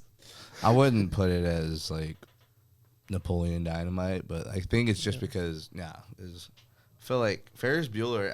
I don't remember where I watched it, but at least what I remember when I watched it was, I think one of my favorite scenes in that movie was when what's the name of his friend? I forget the dude's name, but they were having to try to call the principal to get his girlfriend out of school or something. Oh, like yeah. that. Just at least the voice and him just trying to stay in character and everything was just. I feel like that was pretty funny in the movie, but I don't think worst movie of all time is where that belongs. Oh but no, Yeah. there are way worse movies than Yeah. Me, those. it's Like down Avatar, there. the Last Airbender movie. Well, Like, okay, the movie, yes. The Rise of Skywalker, Listen, The none Last of, Night. none of those compared to the abomination that is Multiverse of Madness. No, that's what I'm saying, dude. I watched that It was one. I freaking just read it. horrible. I was so. Oh my gosh. Okay. I'm about to. Crash out here. Multiverse of Madness. Go ahead. It was how you were with Quantumania. I was actually so mad that I had bought a ticket to that, and I was like, I actually sat through this. That's like 2 hours of my life I'll never get back. I could have just been sleeping elsewhere. Yes. I was unfortunate enough to, because it was for friends' birthdays, I had to watch it twice back to back. Oh, And the second time, it actually, like, I hit a level of rage that it broke me. And I've never actually gotten that upset about a movie ever since then. yeah. Like, I actually broke my ability to get angry at films because of that film. Made me so mad. I think. Was it, what? Everything else pales in comparison to it. So, I mean, what was I gonna say? Mom, Dad, if you're watching this, skip ahead. Oh boy. Every time I go see a superhero movie with my family, I always feel like there's a gun to my head. Because I never say anything until my family speaks first. Because it's usually like, that was pretty good, and I'm just sitting there like, I hate it here. I hate it here. I've been alive. Don't do it, Joker. But- Don't do it. Well, I was gonna like for. I'm assuming none of y'all any of y'all seen Transformers 5? Which one was Go that? ahead. The It's the which last one? night. It's the one with Nemesis Prime where he appears for like 1 minute. I didn't feel like that was that bad. I hated that movie. Remember how we were saying with that that one film that changes aspect ratios? Oh yeah. Yeah, this film does that as well. To where it just randomly changes aspect ratios. Can you throughout the mention film. that? I didn't say what film it was. Fair enough. Fair enough, yeah. But it's just a case of like it goes back and forth. You have Nemesis Prime that does nothing. He appears, takes the MacGuffin of the film, and then just leaves. You have the fight with Bumblebee, which somehow magically returns his voice box. I'm going on the rant. I hate that movie. That's the movie I have for last one because that's also another one that ticked me off. I'd really probably bad. have to rewatch it again, but yeah, go ahead. Yeah, But- But anyway, the movie you picked. I love talking about bad. every Yeah. movie but what we picked because it's that bad. No Yeah. one remembers it. Should we just Yeah. put it in Perfect. F Yeah, let's go F for it. tier. F for Ferris. Let's Okay, go. fair enough. For the memes. for the memes? All right, Zai. What do I got? Oh, okay. I got the Iron Claw, and if y'all haven't seen the Iron Claw, First, I have this as my favorite movie out of the three that I picked, and if y'all don't know anything about it, but there's a family from like the DFW area. They're the wrestling family. They're called the Von Erichs. If your parents were ever wrestling fans and that lived in this area, they probably knew about the Von Erichs just because they were that stupid big around here. But anyways, I think just the way that not all of it was very like accurate to like what actually happened in real life, but at least the main parts that really were vital to this family's story, I felt like were all really done well because of who was it? They had there's 5 of them, but I don't remember. At least mainly the ones that you saw most of the time were Kevin, what's his name? Kevin, David, Carrie. There was another one. There was a 4th one that they showed. First of all, so what ended up happening to this family? What ended up happening to this family is that their dad was just so hard on them, like as they were growing up. It was more tough love than anything. Like their dad always wanted them to be wrestlers just because he always felt like he was screwed out of a world, like getting that world title shot and basically being able to provide for his family the way that he was wanted to. But he took it to heart because he wasn't given that opportunity. So all that hatred that he had from the industry earlier on, like when he was a wrestler, basically all that tough love went on to his kids as they grew up, and then basically it all eventually became a point to where some of them started unaliving themselves. I don't know if we're gonna get that taken off if we would say the other term, but yeah, there was. Should be fine at this point. I mean, whatever. But whenever they started, he'd see some of them. One of them has the potential, doesn't really live up to what he wants, so he just favorites the next one, and then favorites the next one. Is David, or their son David? He ended up going to wrestling in Japan, in which he started getting to jump there, but he ended up getting some kind of infections in his intestines and died. Mm-hmm. And then same thing with one of the younger ones that wasn't really much of a wrestler in wrestling shape. He wrestled in a match and got stupid, or he got hurt, and then when he was in the hospital, something happened to where his body just started to like heat up. What was that term? The term I don't remember, but it was basically just like his body couldn't regulate his own temperature, so it just kept getting like hotter and hotter. Yeah. Yeah, and then he eventually kind of went brain dead, and then he ended up killing himself. And then their son Carrie, he got into a motorcycle accident and lost his foot in that accident. And then once he got up to like the main level, like the probably WWE, I guess, when he got to there, he was called a Texas Tornado at the time, but even then he didn't last very long because they noticed that he'd had a problem with like drugs at that point because he was always on drugs because the pain in his foot all the time. And eventually he got released, and he eventually also shot himself in front of the house. And Kevin always I don't know if he's ever spoken to his father to this day at all since all that stuff went down, but it's just like a really tragic story that happened to like a really well-known wrestling family. But I mean, I just feel like the movie, it really played out all of at least the main points of the family's history really well. And like you could really feel the emotion in it because at the end you kind of just see Kevin watching his 2 sons play, and then this was following Carrie's like death, and oh my gosh, oh my bad, I could just feel it just talking about it. But he's looking at his 2 sons playing or whatever, just in the front yard, and he's just crying because he's literally the last brother of his lineage to like that's still alive, and his brother and his sons come up. Was like, Dad, what's wrong? It's like, or your dad doesn't have any brothers anymore. It's like, oh, it's okay, Dad, we'll be your brothers, and that really pulled a stupid big heartstring on me. I started crying in that, because I mean, he honestly wanted to make his life much, or I guess his kids' lives much more different than how he was, I guess, brought up, because, yeah, I mean, for obvious reasons. But honestly, also I guess this is it was actually kind of a privilege to actually get to see Kevin and his sons.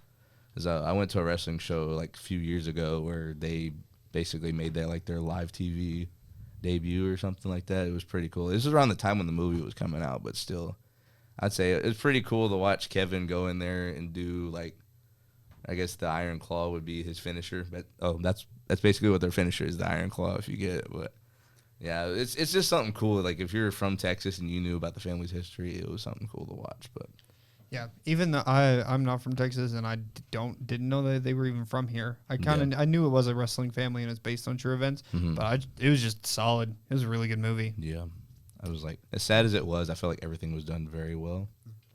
I remember seeing it, but I remember seeing it like a long time ago. So I'm unfortunately don't remember much. But as a case, I do remember it being good and even being impressed by Zac Efron listening, because at that time I definitely saw him as just kind of like, he's one of those, like he's whatever movie he's going to be in, it's not going to be that great. But I remember like even being very impressed, not just with him, but even with just the film. Definitely. And as a whole. So yeah, it's a really good film. But I'd probably personally, or I don't know. Have you ever I haven't seen it. You haven't so seen it? I'm trusting your word. Okay. Well, I'm probably gonna go and put it in A. I think S tier. S tier. Yeah. I think I put it right below Avengers Infinity War. Just yeah. I think, it was that good. I felt was like really good. I at least tried to beat y'all in the middle. I wasn't sure where y'all were at on it. I'm game with it being S tier. yeah, because I think especially when you have like the other tiers or whatever, like like with Speed Racer, Winter Soldier, it's like It was an unfortunate thing of, honestly, it was my pick for movie of the year, and if I'm remembering years correctly. And then I can't remember whether it was Puss in Boots 2 or Godzilla -1 came out at the very end of the year that I went, well, okay, sorry, Iron Claw. One of those two came out that year, and I was like, all right, well, it can't be my movie of the year then. Because those are incredible. All right. Next one we got is Cars 2. Cars 2. talk about tonal whiplash. I literally was sitting here thinking about it. I was like, how are we going to transition this? I know. It's such a dark twist. Yeah. Well, literally just like the twist between the first and second movies. Boom, look at that segue. No, first movie all about racing. Second movie, spies in another country and all this other stuff. No, the reason I think this movie's underrated is because it's a sequel that explores one of the side characters' backstory but stays in character. So, not backstory, sorry. It explores more of their story. So, like, Mater being more time to shine and let him see some of that in a fun spy thriller.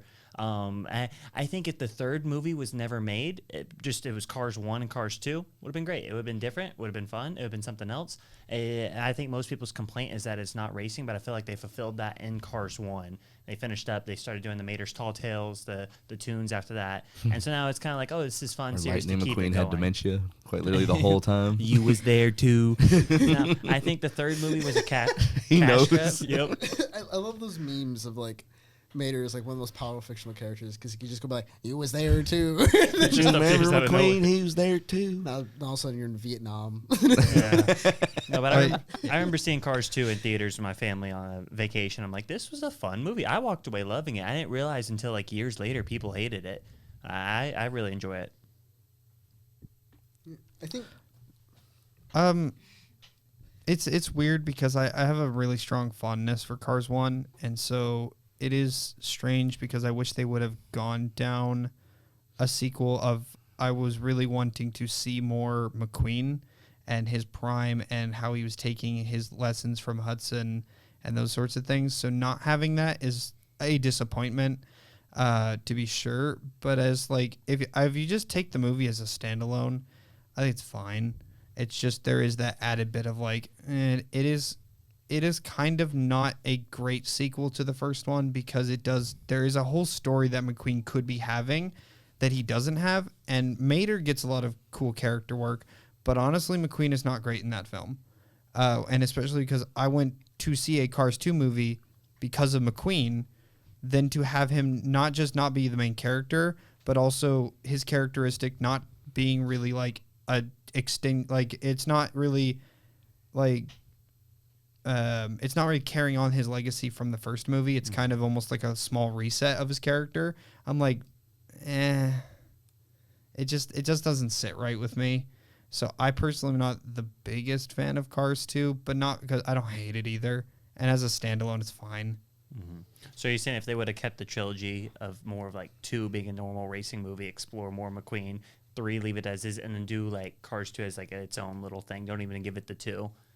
Yeah, I think they could have done it as like the Mater story. Okay. You know how like a soft reboot 10 years later. Yeah. Keep making money. Ooh, you like Star Wars. You were Yeah. on there for that, like Andor. Yeah. Spinoff for a character. Andor was great. Yes, I agree. But it's something like that. If they were going to be like, this is the Mater movie, or this is the like the Cars universe, you know, something like that. Mhm. It's fine.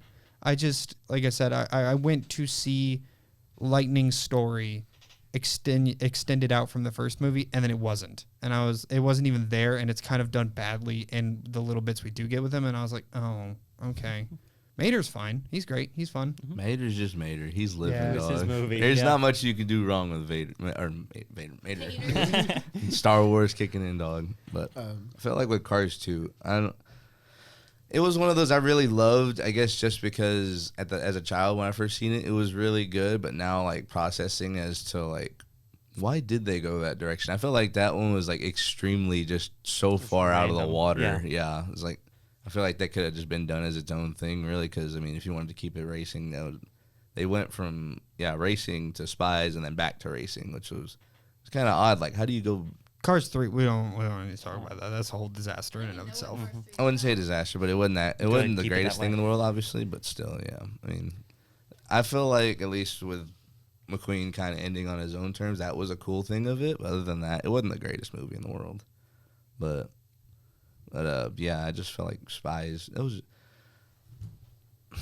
It's one of those you can't really gather. I can't really gather my thoughts like exactly for that, just because it was so freaking odd and just out of the blue. It was just so in depth as well. You're like, Yeah. I'm not expecting this out of a Cars movie, especially No. if Mater's Yeah. my lead like in this. Why is this so in depth? Why is this telling such an intricate story in Cars? Yeah. Like, but I think that's where I enjoy it. Like, it was fun. It was something different. Isn't the opening scene on that oil rig? Yeah. Yes. Yeah. I was like, It opens that with is- Finn McMissile, and you're like, am I even at the right I movie? was gonna say, imagine just like, you're a retired, single parent going to the theater and go take our kids to go see Cars 2. And I remember seeing the first one, I'm kind of liking it. Like they're really into racing and stuff like that, and you just walk in and see this car murdered.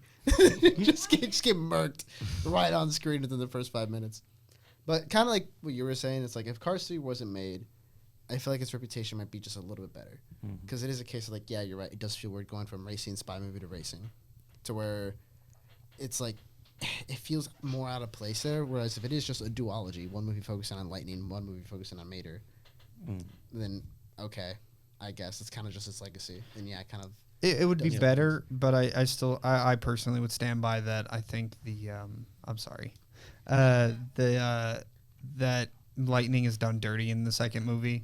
Yeah. And that's where my main issue is if Lightning was good in the movie, then I'd still be like, I'm a little disappointed, but my personal disappointment doesn't reflect a bad movie. But because Lightning is done bad, I'm going, okay, well, was a bad choice because you took the main character of the first one and then didn't do him justice. Now I'm going to loop back to your point. If the first 3 movies were all racing, let's replace planes with the spy thriller. Oh, yeah. Let's kick planes out the window. Yeah, that would have been great. Dude. Forgot about planes. Good. Me too. Yeah. You know what you should do? You should go work for Disney, man. I could go make bank. takes I'm ready. just about a person with common sense to work there, and you get a good movie. Pretty Pretty much. much. That apparently get fired. Yeah, I don't know. when I went there and I went and toured Disney and Warner Brothers, man, it is fitting that Disney is built around a graveyard. And I will say nothing more than that. That's crazy.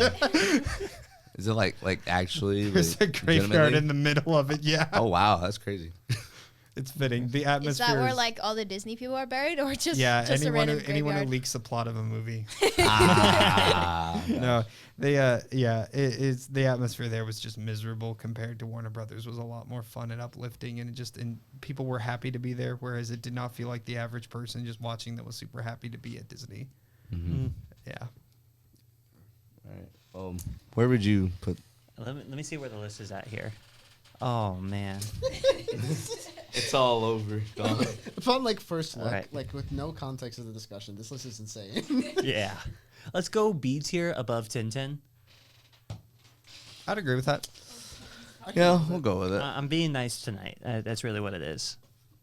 10 over or B over 10. Fair enough. Okay. I'm so offended. Sorry, not sorry. Good. Be offended all you want. But you cry about it later in your sleep.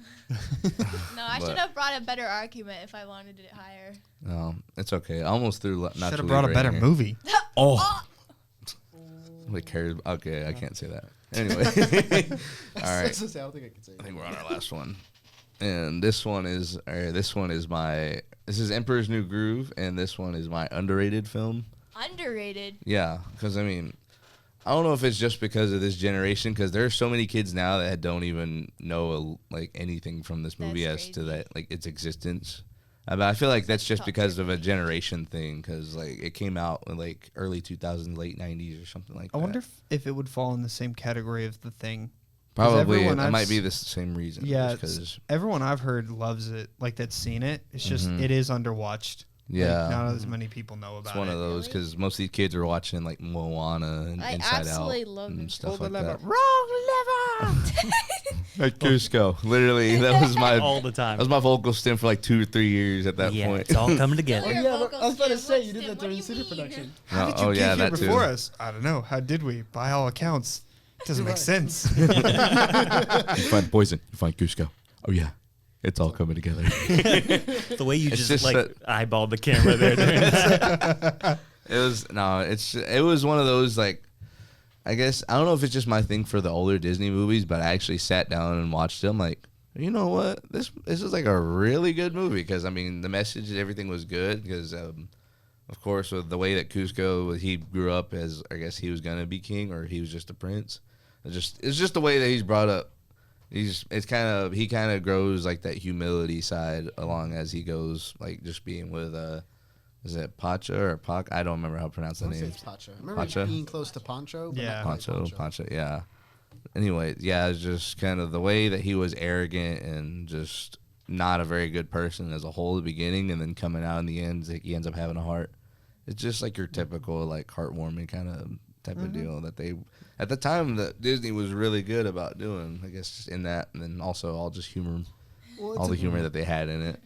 It's unfortunate because it's a film that came out after the Renaissance. Yeah. Because like Tarzan, I'm not saying Tarzan's bad, but it did kill the Renaissance, because the Renaissance had a simple formula of, you know, you have your establishing number, your one song, villain song. Then Tarzan didn't do that. And so Oh, sorry. I just started singing Hellfire. Oh gosh. Hellfire's so good. But like you have all these movies in the Renaissance that kind of follow the same film, with the exception of Tarzan, and then after Tarzan comes Emperor's New Groove. Right. And Tarzan's typically marked as like that's the The last end of the Renaissance. Yep. Yeah. Yep. So then when you have Emperor's New Groove, it's like that probably it feels more fitting to put in there, despite it kind of having the same thing as Tarzan, to where it didn't sound a musical, Yeah. but it feels more like it does deserve that praise. And I do think it's also really good. Yes. And it's just one of those things where I'm like, it's rare for any Disney film post Renaissance. There's only 3 I could think of that I genuinely really like. Which Emperor's New 3? Groove it's Emperor's New Groove, Tangled, and Princess and the Frog. Interesting. Okay. Really? Yeah. Tangled's great. Great movie. I think my one that I would put in there, like post Renaissance, would be what is it? Treasure Planet. Oh. I forgot about that. Great movie. I almost that's put what I that was- one yeah. as my favorite. I was so close to doing that. She was debating between, I think, what was it? It was either, for your underrated, it was either Oh. Tintin or Treasure Kung Fu Planet. Panda. I really love Kung Fu No, my Panda. favorites. Kung Fu Panda. Lupin Treasure Island. And then Treasure Planet or Prince of Egypt. One that, I mean, it's not. It's not the same animation. I guess it's by Pixar, but I almost put Ratatouille in here as my. Well, brain. hang on. Yeah, Ratatouille. yeah, Pixar's different because Yeah, Pixar's it got is. banger movies. Yeah. I was gonna say like it's not. It's a different style, and it's definitely not hand-drawn animation. But I actually do want to go to bat for a little bit for the Frozen. I would also throw that in there. I think the first Frozen has a lot of good stuff in it. That was I Like it's a Frozen. really good movie. It has its weaknesses. It's definitely a little formulaic, and it definitely has its moments where you're like, all right. But I think it's a solid fun movie. If we're gonna praise Frozen, I will say the reprise of the first time in Forever, where you have it is cool. Yes. I'll admit it. That's sick. Hey, The we little were back just and forth talking there. about you. All good things. I still say that to this day. It's like Yeah. 13 years later. Good lord. So what do we think? For I this think one, I'd probably put it in A. Yeah. Yeah. Yeah. I'll put it above the other two as well. I think that's Fair enough. Yeah, I agree. I'll Definitely go with high A. that. First New Groove is a solid movie. Okay. All right. So this is the list. Let me S see it, tier. Ty. We Move. have Oh, my bad. I'll get out of the way. Thanks. we have Terminator 2, Prince of Egypt, The Thing, Avengers: Infinity War, and The Iron Claw. In A tier, we have Emperor's New Groove, Speed Racer, and The Winter Soldier. B tier, we have Cars 2 and Tintin. C tier, we have Age of Ultron and The Godfather.